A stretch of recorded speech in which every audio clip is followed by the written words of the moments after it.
I'm the only Art's 5 children that is in the business still today. All of us have worked there, but all of them got away except for me. Are you still trying to get away, or we've given up? We're not going to talk about that during the recording.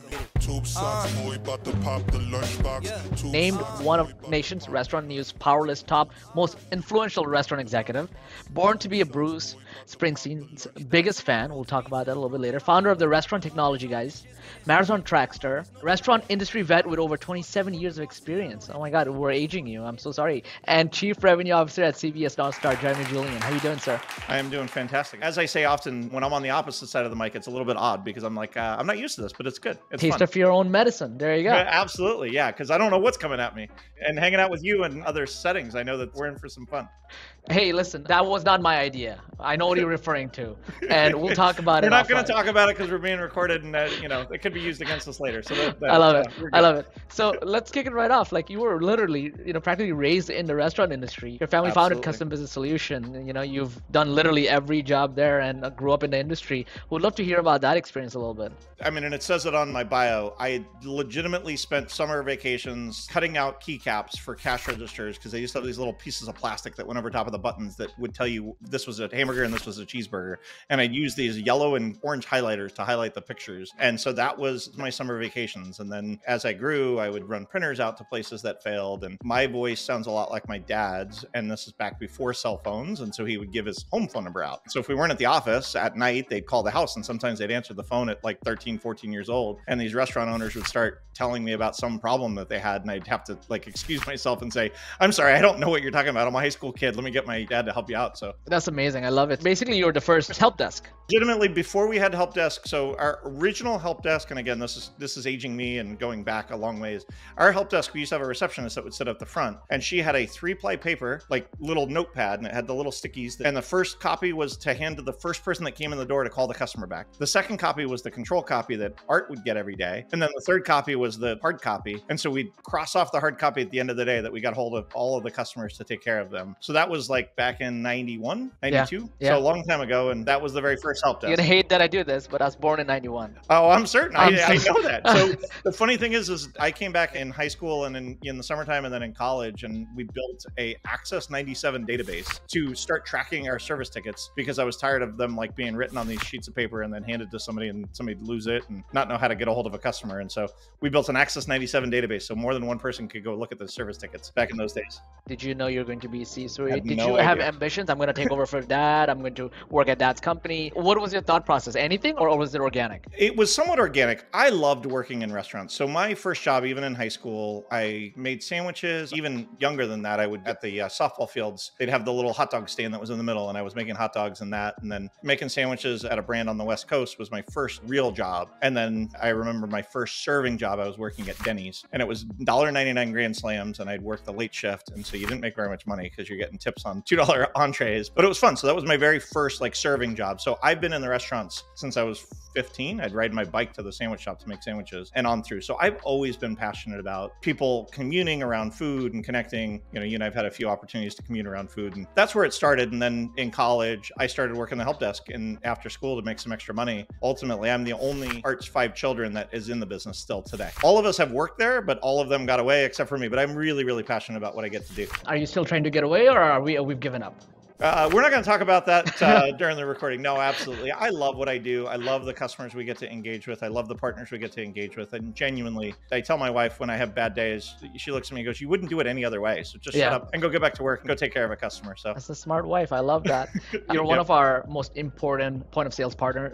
For anyone who doesn't know about CBS NorthStar, how do you describe it? Who is CBS NorthStar perfect for? Like, I would love your own words there. So we started our legacy. Obviously, we didn't start right in Access 97 databases, but we started as a reseller of a nationally known brand called PosiTouch. We became a pretty influential reseller on the West Coast and grew that business. And then, quite frankly, in the late 90s, we had a vision to build our own point of sale and had always considered it, and it was never the right time or never the right product. We'd get busy selling PosiTouch and supporting PosiTouch. And at one point, I was walking around a trade show, and I happened to run into a former customer who had left one of the brands that we had worked with. And it was the co-CEOs. They were walking around a trade show trying to learn learn. They were on to their next venture and they said, hey, we'd love to see what you guys are doing. What are you guys up to? And so ultimately that was the vision for what NorthStar would turn out to be. Omni-channel point of sale solution that solved the problems of what restaurants had dealt with for years in a multi-unit environment. So we built it multi-unit first, we built it omni-channel first. So those were the two mainstays. And then the third piece that was really, really critical to what we did is we wanted to make sure that customers own the data. It was their data. They should be able to get access to it however they want, whenever they want, however they need to. And we shouldn't be the gatekeepers to decide what their tech stack needs to be. And so those three things have been paramount since, quite frankly, even since before we built our own technology stack. But that's kind of the core of our tech stack and kind of why we built it and where it came from.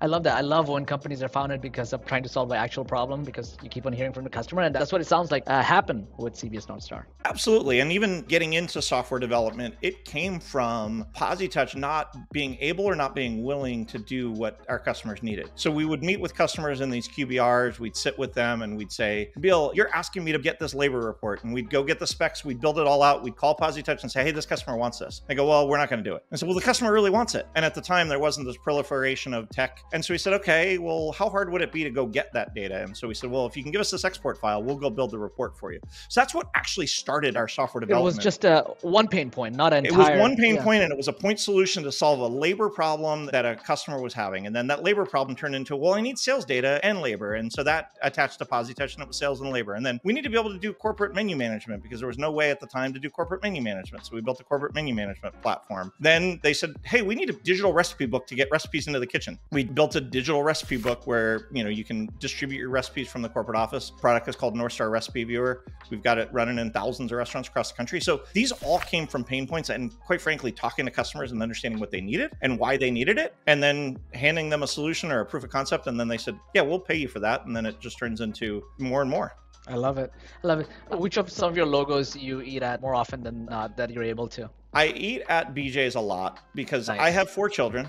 Yes. And when you have 4 children, you have to go to the no veto places to eat out a lot. So, I need to be able to say, okay, all 6 of us can go there without a problem. So I eat at BJ's probably more than any of the other brands that we work with. And again, then depending upon the rest of the mix, if my wife is with us, we'll go here. And if my oldest is there, so depending upon the rest of the mix. And we love Torchy's, mutual client that we work with. My youngest is a big barbecue person, so Heart 8 Barbecue here in the Dallas metro area. Really, really popular barbecue place. She loves it and loves to go there, as does my son. But my one son is not vegetarian, but primarily, he doesn't eat any meat. And so when he's there, he'll either veto or he decides he's staying home. So it always depends on what the occasion is and who's with us because of the kids. You mentioned you're a father of 4, and I grew up in the industry as a busboy, starting at 17 for a long time, and then eventually got into corporate just like you. But I learned so much on the floor. Any plans on giving them some of this amazing knowledge you've picked up from the restaurant world? Absolutely. So 2 things. One, we have something called Car Talks, and I got it too when I was with Art, driving around in the summertime. He would drive a stick shift and he'd be on the cell phone and I have to shift with my left hand. And so he'd then say, oh, you heard me talk to this customer. Do you see how I dealt with this? So my kids all very much have heard, whether it's the really good conversations with customers, the hard conversations with customers, the good conversations with employees, the challenging conversations with employees. They've dealt with all of that. The one story that I like to tell, and I think it's quite funny, is my daughter is a sophomore in high school now. Our local high school that she goes to has a culinary program. So she has asked a lot of questions and has actually represented the restaurant technology guys to her culinary class, talked about why technology is such a key part of running a restaurant nowadays. Just this week, they went on a field trip and she went over to a local office building that had a catering department and did catering and had a full suite to help customers out. And she's like, it was so cool. And she's like going through all of this stuff. And I'm like, yeah, babe, this is what I do. And so my second son was just talking to me yesterday about, he's like, so Dad, do you think once I get my license in 6 months, I can get a job waiting tables and serving? I think it'd be really good at starting at the host. And I'm like, absolutely, let's go. And so we've got a couple of restaurants here in town that I live in that are customers of ours. And I promise you, he will be waiting tables. And my daughter actually wants to as well. I actually think everybody in the United States should work in the service industry at some point in their life because I just think the world would be a very different place. Yes. And, I read a stat, which is half of all first job in America is usually a service industry job. So thank God for that and more of that, please. Right. So absolutely. I think that's awesome. Absolutely. I think the world is definitely a different place because of that. Yes. So in 2012, you started the Restaurant Technology Guy podcast. And I was telling you offline that I listened to it on Saturday and I'm inspired by it. Our show is inspired by what you do. My goal for this was, let's say some of it was promotional material, but a lot of it was to learn and to meet people from the industry and ask questions I would ask even if the cameras were not on, right? Uh-huh. So that's my goal, but I would love to hear your goal and this amazing platform you've built. Funny enough, I was just telling somebody else earlier today that same deal. And so for me, it's two parts. One, I get the privilege to talk to people like you, to talk to people that are on your board about amazing things that are going on within the industry. And we've got a team of 80 or so employees that if I don't publish it somewhere, I've got to have that conversation 80 times to get them into the conversation to understand and be able to think like we do, to be able to act like we do, to be able to talk to clients like we do. And so that's really where it started is I said, you know what, how do I take what I've already been given and give it away so that I can help others? And then quite frankly, and I would do that on a regular basis. I would hold these town hall lunches at the office building and I'd sit down and people would talk about, why are you going to do third-party delivery? Why are you going to do an online ordering integrated solution? Why are you going to do this? Why are you going to do that? And I would have these conversations with them. And then I got to thinking, you know what, we've got more distributed workforce. How do I make that happen? Then the second thing and why it got really accelerated is there was so much pain during the pandemic. I watched so many restaurants struggle that I said, you know what? I've got to get more information into the heads of these restaurant owners because you know what? It is hard. It is really hard to run a restaurant. And so because of that, how do I take, again, what I've been given and create the privilege for them to be able to learn from it for free by just listening to a YouTube video or a podcast for 45 minutes once a week? That's amazing. I actually don't do that well. I think what I'm going to do is, what did this call mean to me, and share that with my team. And I think I'm going to start doing that because that's such a great use case for this platform. So that's a great idea. Thank you for sharing that. And then the benefit for me, similar to you, is I have gotten to talk to some people that I'm like, how did I get in the room with this person? How did I learn about this technology that I didn't even know existed? I'm feeling that right now. I'm feeling that right now. So there you go. Awesome. Any guess, any standout guess that comes to mind? Not favorite, I won't say favorite, but any guess that you're like, I think about this conversation often? I had a conversation with Phil Crawford, a mutual friend that we both know, and I've known Phil for a number of years. I knew Phil back when he was at Yard House, and he and I have known each other in the industry, and he's a very visionary type technologist. In our world, there's technologists that are technicians, and then there's technologists that are visionaries, and I do believe that Phil gets it. Somebody that sits on your board. I loved having a conversation with Siebes. Christopher Siebes was somebody that I have competed with for many, many years. Didn't have much of a relationship. We'd see each other at trade shows and we would compete, but he was always so genuine. And the more I've gotten closer to him and gotten to know him, the more wisdom he's got there. And anybody that knows Siebes, he had his vape that we would pause the camera so he could vape off camera and take a sip from a glass of wine because it was recorded late in the day. But it was fantastic. And you know what? He was awesome. And then probably the third one that I would say is I have been so inspired by 3 of the last podcasts that I've had with Voice AI. It is amazing to hear where that technology is going. And I'm just geeking out on it saying, you know what? I didn't think there was such a world that was going to be possible. But the more I look into it, the more I'm like, that's coming. And I think we're at the renaissance age of all of that AI technology that's going to ultimately change the way my kids learn. Yeah, absolutely. I'm going to look up all of them. My favorite was a conversation you had with Rob Bang, one of the Zaxby's franchisee. I think one of the biggest one, right? It is the biggest franchise, and how they accelerate the drive-through was awesome. Rob is so full of energy. He's a really, really good dude. Yeah, and that was AI conversation as well. So I enjoyed that very much. Thanks for being a good subscriber. I like it. Absolutely. So listen, you're pretty athletic, right? You're a baseball and soccer connoisseur, right? That's the word that goes around. And you've run multiple full marathons, right? I run 2 full marathons and, 40 or so half marathons. That's amazing. I am a new runner. Okay, I got my Garmin watch, which is like step 1, right? And I started 6 months ago. My VO2 max was 39. I just brought it up to 57. Good for you. There's no question. I just wanted to put that out there. Okay. There's no question. But I have not done, my max run is 9 miles. So I've not done even a half marathon or a full marathon. So I'm just so excited to make it happen. At least do a half this year. But tell me how you got into running. And I would just love to hear about, were you always like this? Were you always like, let's go ahead and do hard things, or? Go ahead. No, it was a health scare. So at one point, again, you and I talked about it off camera, is I'm in the restaurant industry. So I'm constantly in eating food with restaurants and hanging out and communing around a table with different people. And so my weight had gained quite a bit. My wife had just had her second kid, and I went for my annual physical and had extremely high blood pressure. This was 15 years ago. So I was in my early 30s.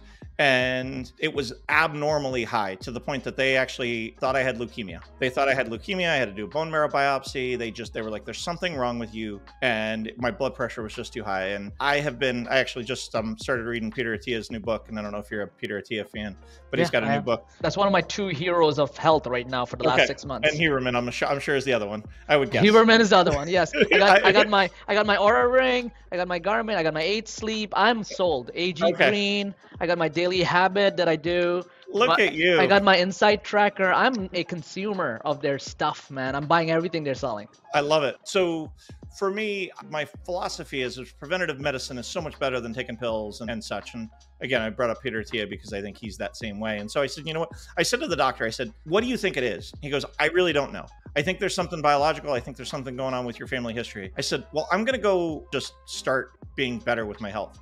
And I ended up losing 70 pounds. Wow. In like 6 months. I got to see it before and after at some point. So I was up over 250 and I got down to 185. And so I said, you know what, how am I going to do this? And then as you've started to probably learn, there's a point after maybe the first mile where you're like, this feels good. Like in the beginning, you're like, this sucks. And almost every time I get on the treadmill or anytime I go out to run, it sucks. The first half a mile, it's very, very rarely like super euphoric. But after about a mile, you get into this cadence and it's kind of my meditation. I'm not a sit down on the couch and meditate, sit down on the ground kind of meditator. But for me, it turned in a very meditative state and I could think about the business and I could think about my family. I could think about my kids. And so that was really, really helpful for me. And I set a goal to run a marathon. It's always been on my bucket list. I have a written bucket list that I've had for a long time. And I said, you know what, I'm gonna go run a marathon. And then once I did one, it was like, we're gonna do another one. I love it. I love it. I did a Insight Tracker. That's the most important thing I did, which is blood work. And I saw my biomarkers to see where there's issues. That inspired me more than anything else. And it's like, it's gamified. So you fix it, right? And that's been the beginning of my health journey 6 months ago. I want to go do that as well as what's the other scan where you do the full body scan? You know, there's a guy, Shervin. Yes, no, I heard you talk about him and so he's also on my YouTube watch history. He's amazing. He's worse than you are with the amount of apps and the amount of devices he's got. Definitely worse. He's definitely worse. He is, but he lives in New York. You should connect up with him. I should connect with him. When I posted, he wrote back actually on that message, and he is really inspirational because you know what it is? You know, I did not have a health scare, but I wanted to start early so I could be a better leader. Like I'm not inspired by living longer right now because I'm 32. I'm sure I'll start in a few years. I'm inspired by how can I be a better leader, and so to watch someone also, you know, a little bit on the younger side and see how much he takes it seriously was inspiring as well. And folks like talking to like others from the industry, Savneet from PAR, yourself, and just other folks who are, you know, having these conversations. Because of Savneet, I just did a calcium test to see the effect of stress. So it's been awesome that we're all talking about it. Quite frankly, I may ping you offline to go figure out those, because I've not yet taken that next step, but it's on my list to go do a DEXA scan is what it was. DEXA scan, I've done that. Is the one I want to go get. I want to go get a DEXA scan. And I say it to my team, like they will say to me, how do you do it? I watched your last 6 months and how much travel you've had. The only way you can do it is to take care of yourself first. Take care of yourself. It's to take care of your health. It's to drink water. It's to get good sleep. It's to work out so that you have the energy to do these things, because without it, there's no way. I mean, I'm in my mid 40s, but I'm healthier now and I have more energy now than I did even before I lost all the weight. So this is the healthiest I've ever been. I've never been healthier. So it's amazing that we're on this journey, and we definitely have to talk offline. We can exchange more information. Absolutely. So we talked about some of our health heroes, right? We talked about Peter Attia, Huberman. Who are some of your business heroes? Because you were Nation's Restaurants News Power List top industry leader, and I think that's a big deal. And all I know about people who have done great things, such as yourself, is they have heroes and folks they read about and consume information about. Anyone you want to call out? I mean, at the risk of sounding corny, I do look up to my father because he started literally from nothing. You know, he was raised in Central Jersey, very, very poor, and he built up a fantastic business. And he's somebody I look up to and have learned quite a bit from him. There's some people that are customers of ours that I've learned a lot from. There's a guy that became a really good friend of mine. He got to a pretty senior level at the Cheesecake Factory, and he taught me a lot. He became a really good friend, and his name's Rob West. He actually works for One Dine now, and fantastic human being, great guy. And he and I have had some really, really hard conversations about the things that happen. There's always been mentors that have been ahead of me.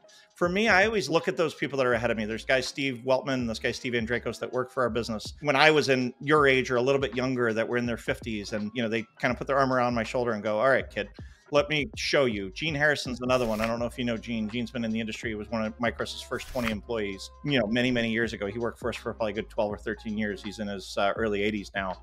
He is another one of those people where, you had to take 50% of what he said with a grain of salt, but the other 50%, there was such gold in it about how to take care of a customer and going the extra mile and doing those awesome things. So Gene was always also, again, one of those people that I really looked up to. I'm also a voracious reader. I mean, I read now through Audible more, but I have on the Restaurant Technology Guys podcast, I publish my recommended reads list, which is all of the books that I would recommend to people read when they want to get into leadership and growth. I mean, I constantly am adding to that list. At some point, I'll do both podcasts and some text descriptions of those things, because I do believe that readers are leaders and leaders are readers. So that to me is important. Wow, that's amazing. Thank you for sharing that. I'm shocked you didn't mention a certain someone you were born at the same hospital with, Bruce Springsteen. I would have started with that, but you're a humble man, more humble than I am. Springsteen's fun. So yes, I was born in Jersey, so just a little bit south of where you're at in New York. And I spent summers in Jersey, but I was Freehold Memorial Hospital in Freehold, New Jersey, is the same hospital that Bruce Springsteen was born. I've gotten the privilege of seeing him, I don't know, probably 20 times over my lifetime.